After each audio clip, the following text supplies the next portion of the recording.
Alright, this is Vegeta8259 again, and today I'm going to be doing a review of the 1/200 scale speed grade RX-78-2 Gundam. And this is a model kit that came out in 2007 in Japan, and as you can see, it doesn't come in a cardboard box. It actually comes in a foil bag. So that's pretty much an immediate way to tell the difference between the speed grade and your average model kit. But anyway, this is the front of the bag. You're going to get an illustration of RX-78 with some pictures of the runners in the background. RX-78-2 down here. And remember, this is 1/200 scale, so it's going to be a little bit smaller than your average 1 to 144 scale kit. And on the back we get a picture of the assembled kit, some back shots and action poses, some explanation of the features of the kit, explanation of the RX-78, and the next kit in the series, the Wing Gundam, which I've actually already reviewed. And this retails for 743 Japanese yen. That's an odd price, but that's what it goes for, so whatever. And one thing I do like about this packaging is that the top of it, you just tear off when you first open the kit, but it's got a little Ziploc pouch, so you can reclose it and put all the stuff back in if you want to. And when you open this up, you're going to get what's going to be like this at first, and then all of the runners for the kit were going to be in that little center area. And again, it's got RX-78 on the front with some explanation of Amuro and the Gundam itself. On this side, some features of the kit, the beam rifle, beam saber, hyper bazooka shield. On the back, showing off some other RX-78-2 kits, the perfect grade, the master grade version 1.0, the high grade, and the HCM Pro. And on this side, just some explanation of the Mobile Suit Gundam TV series. And you'll have to cut a piece of tape right here. Right there, you get some explanation of how to cut the parts off the runners, and some of the paint apps and markings on the kit. And then in the middle here, you get all of your assembly instructions, as well as a quick little parts rundown. As you can see, it's got pretty much 6 main runners of parts, and then the face is going to be on its own tiny little runner right there. Alright, and straight out of the box, this is all the stuff you're going to get. You'll get a 1/200 scale RX-78-2 with a small gray display base. You'll get a shield, beam rifle, 1 beam saber, and the hyper bazooka. You'll get an extra trigger finger hand and a mount to connect the beam, the hyper bazooka, to the back skirt. And one thing that makes the speed grade kit so unique, aside from the fact that it comes in a bag rather than a box, is that this is a pre-painted model kit. All of the runners are molded in white plastic, but Bandai has gone in and painted the kit for us. I have not done any painting or touching up or panel lining or anything on this kit. This is what it's going to look straight out of the box. And being a mass-produced model kit with pre-painted runners, things aren't going to be perfect, but they do still look pretty good. We've got an RX-78-2 here on the chest, some caution markings on the shoulders, even some little red caution things right there. But as you can see, like right here, we've got some yellow paint spilled over. The little vents on the face aren't printed on quite straight, they're a little bit crooked. But other than that, it's mostly looking pretty good as far as the paint apps and the little caution markings go. So overall, I think the effect is pretty nice. They even managed to paint in the little yellow head Vulcans for us. Now this kit is a pretty quick build, hence the name Speed Grade. I didn't do a build video for this guy, but I did do one for the Speed Grade Wing Gundam, so you can go back and watch that and see just how fast you can put one of these things together. I think it took me about maybe 20 minutes to assemble it. But anyway, after you put it together, you're going to get some pretty decent articulation. You've got a ball joint for the head, so it can go up and down and side to side and rotate 360, obviously. The arms, the shoulders are actually on ball joints, so they can come up that far and rotate 360. And actually, I'll show you. You've got a ball joint there, and then the shoulder armor has a hole where it just kind of slides on like so. And then you've got 360 rotation below the shoulder. The elbow's got about a 90-degree bend, and then the wrists are pretty much like high grades. You got a ball joint wrist, and then a fixed pose hand with a hole there for the weapon. Unfortunately, there's no movement in the torso at all. The torso is just two halves that you put together, and I guess that's just one of the drawbacks of being such a small and simple model kit. The back skirts and side skirts do not move. They're fixed pose. However, the front skirts do move.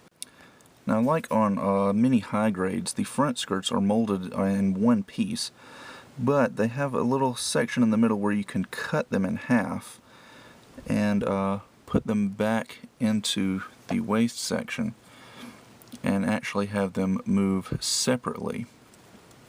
And I always appreciate that because I just think it's really awkward to have both legs up, or one leg up rather, and both front skirts up. It just looks weird. So luckily with this option we can have one of them down and one of them up. But anyway, the hips are going to go out about that far to the front, but since the back skirts don't move, they only go about that far back, and they only go about that far to the side. Now the hips do have a kind of a rocking back and forth joint that's going to let them pivot like so. Gives them a little bit of extra movement. And the hips are on ball joints, so they've got a little bit of rotation in them as well. Get about a 90-degree bend out of the knee, and the feet are on ball joints, so they can go up and down and side to side, and no, they're not going to rotate 360 without popping off, but they can rotate about that far. Now, as far as your weapons go, you're going to get the ever-important beam rifle. The only moving part on it is the scope. It's going to be able to go back and forth. The little handle down here doesn't move. And I believe he can hold it in his beam saber hand just fine. However, the RX-78-2 does come with an extra trigger finger hand for holding the beam rifle. You can just fit that right in there without even having to take the hand apart and pop it in there. And he holds it just fine. Now, of course, we also get the shield, which has a small little marking up here and has pretty nice detail on the back. It's got a mount that's going to plug into the side of the arm, and RX-78 will be able to hold it in his hand. So you just put it in the hand first and then just swing it onto the arm. And he's got that hole in both arms so he can hold it in either hand if you want to.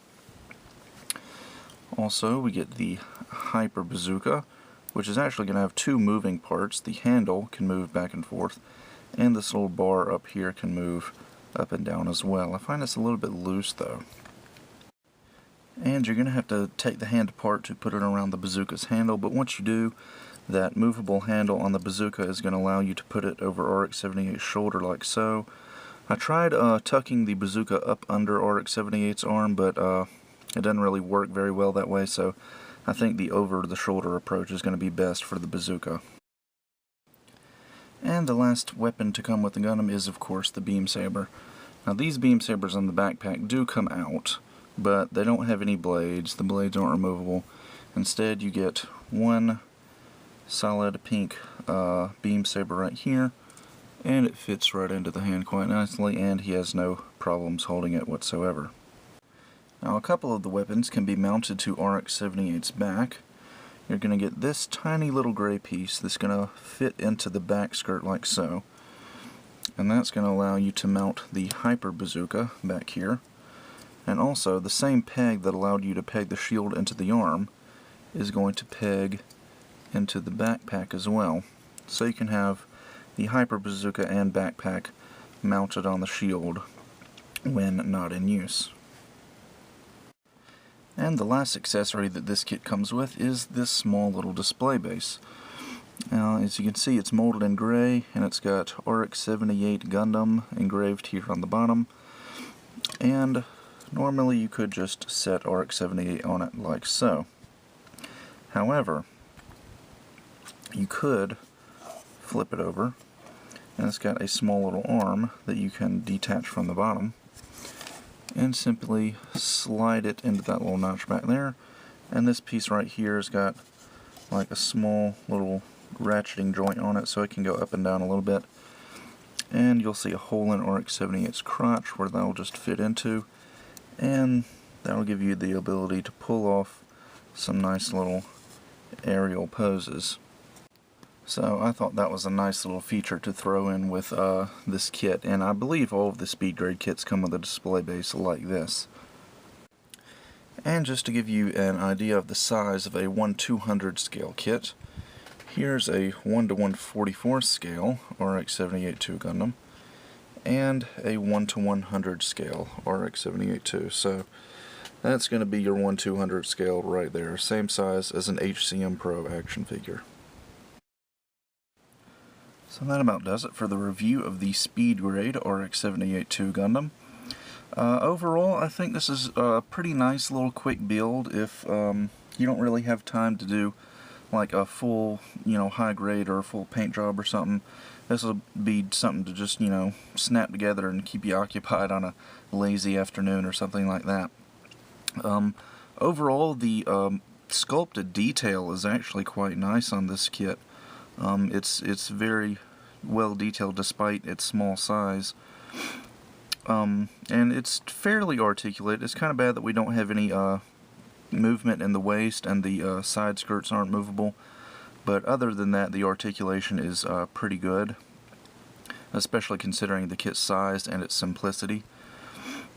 I do like the fact that it's pre-painted. However, that does bring me to one of my small complaints about it, is that some of the paint apps, like you can see there on the collar, are a little bit messy, and like the crooked vents on the face I already mentioned before.